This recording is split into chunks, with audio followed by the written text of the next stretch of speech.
Good morning, children. Today we are going to discuss about production and employment, lesson number 3, 10th class. So I think previous classes, I think everyone understood. Okay. So production and employment. Before going to this topic, there are few keywords are there. They are very important that we have to learn. One is GDP, and the second thing is final good. These are the key words, key concepts. Total lesson is depends on these keywords. Final groups, intermediate board,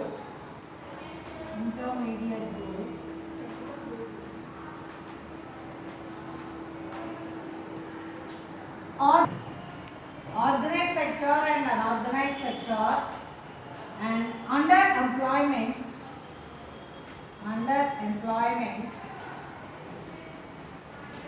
and financial year. These are the important keywords. Okay, so listen first. The growth slumps for 9 years slow. India's GDP grew only by 5% in 2012 and 13. The agriculture growth also moderated, while a slowdown was also witnessed in construction and services. Disappointed with the dismal GDP figures, Finance Minister, however, expressed cautious optimism and pointed to some signs of recovery in some selected. This is reported by Hindu paper. So you may have across such news generally. So what is GDP? That is talking about GDP.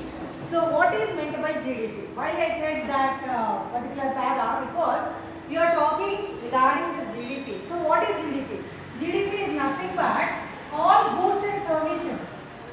GDP, the full form of GDP is gross domestic product. What is that? Gross domestic product. When you are writing such abbreviations, you have to write the capital letters here. Gross domestic product. So all goods, total goods and services, or the total value of the goods and services produced in a country within a year, within a particular period of 1 year, that is financial year, from April to March, then the total value of goods and services are called GDP. Okay, gross domestic product. And next is final good. The goods are completely used for consumption, they are ready for consumption, are ready for consumer, then that good is called, that commodity is called final good. Final good is nothing but finished product. Final good means nothing but finished product. Finished product means the good which totally completed and it is for consumption, ready for consumption. Ready for consumption means ready for use for the consumer. For example, you take car, book is ready to use. Car is ready to use, to drive, isn't it? So many things are like that. Those are called finished goods or final product, final good. And next is intermediate good. So those goods which are finished but they are not completely finished for final consumption. What are such things? For example, you take it's a finished product but it is not ready for consumption. For example, you take sugarcane. When you take sugarcane production over, then immediately can we use that sugarcane directly? No, we cannot use. So what we will do? The sugarcane production should be go to industries, and again it's an agro-based industry, isn't it? The sugarcane is agro-based industry. So sugarcane production should be go to factory, and there they will take the sugarcane into make the production again to make the sugar. And finally the sugar will be selling out, then that sugar will be finally consumption. So sugar is here the final good and sugar cane is intermediate good. That means what? It is in the process. It is a good but still it is in the process. We have to attach it with associated with someone. For example, you take tire industry. Tire industry finishing off the tires completely, and tire industry is ready with the tires. But that tire we cannot drive with the tire, isn't it? The tire should be associated with car or scooter or two-wheeler or three-wheeler like that. So here The tire is an intermediate good. Okay. And that means that the produce, it is not ready for final consumption. It is not ready for final use. And next is, the third one is organized sector. What is organized sector?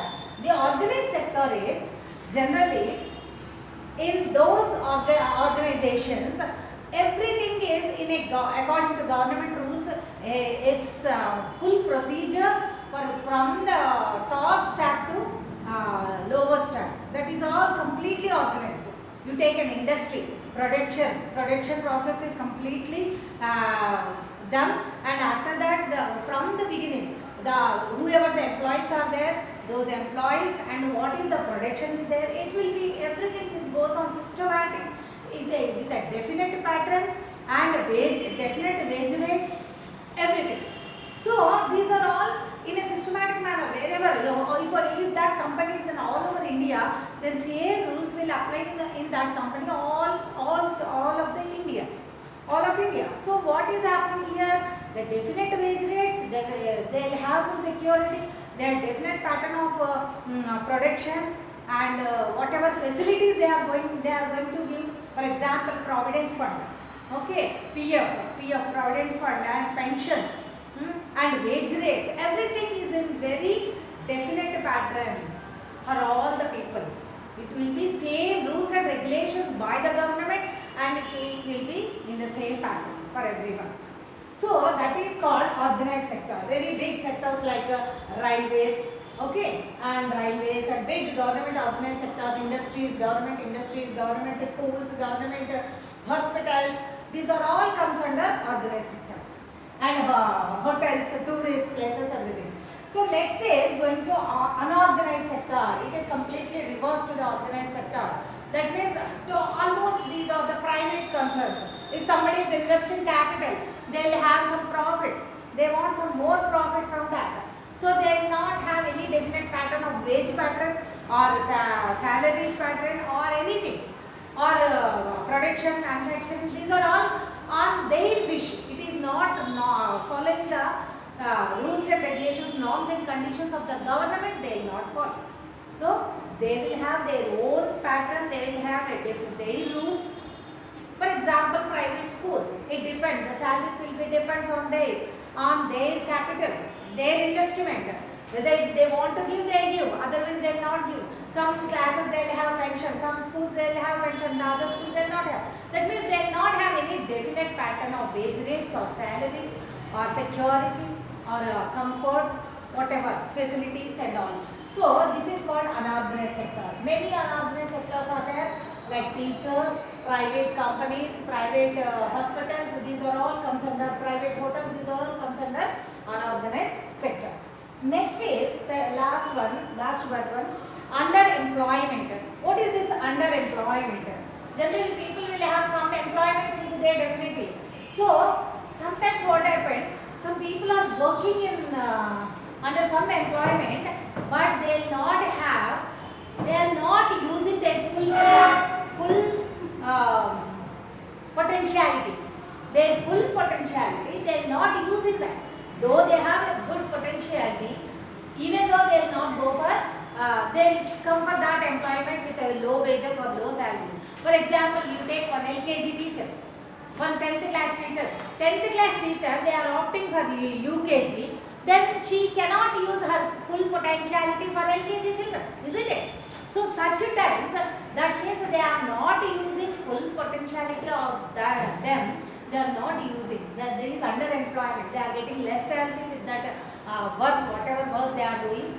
This is all comes under underemployment. That means they are qualified and all, but even though they are working for some other work, that means they are not using their full potentiality or full capacity of their self. Next is financial year. Financial year is every year the governments have to pay the industries, production, manufacturing units and all. They have to show the records and pay the taxes to the government. So that will be in a definite pattern, that is from April to March month. Total within that year, in that particular year from March to April, whatever whatever financial status is there, they have to show to the government. That is called financial year. That is from April to March. Okay. These are about the keywords in the production and employment. So everybody is engaging. Here we have to see some.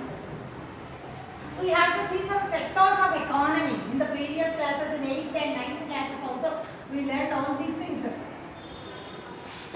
Everybody, every person engaged in different activities, isn't it? Every people will have a different activities to survive themselves,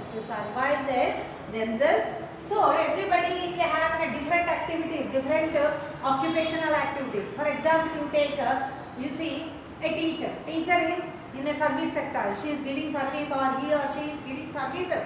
So they have comes under service sector. And somebody is working in agriculture. That is a primary sector. Like that, everyone will have a different occupation for surviving themselves.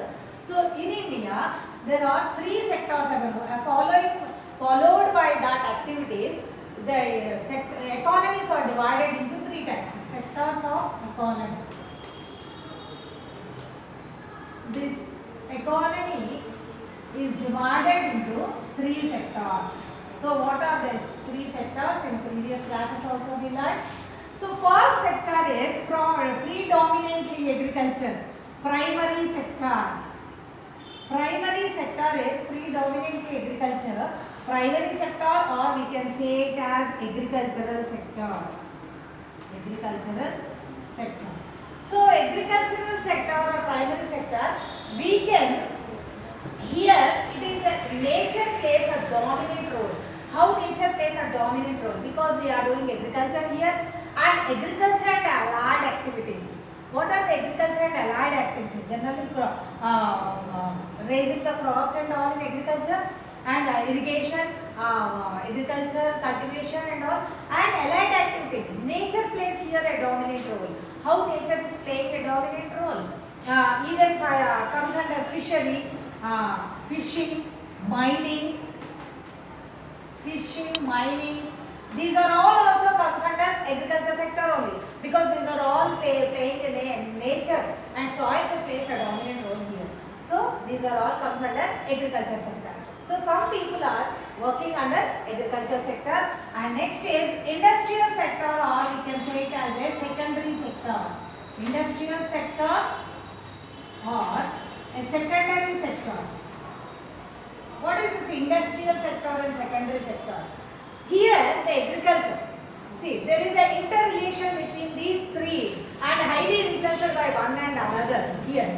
So primary sector, agriculture sector and production is, they are making production and all, and after that, that production will be coming to the industrial sector, and some primary sector is coming to industrial sector. How? For example, there is a cotton crop.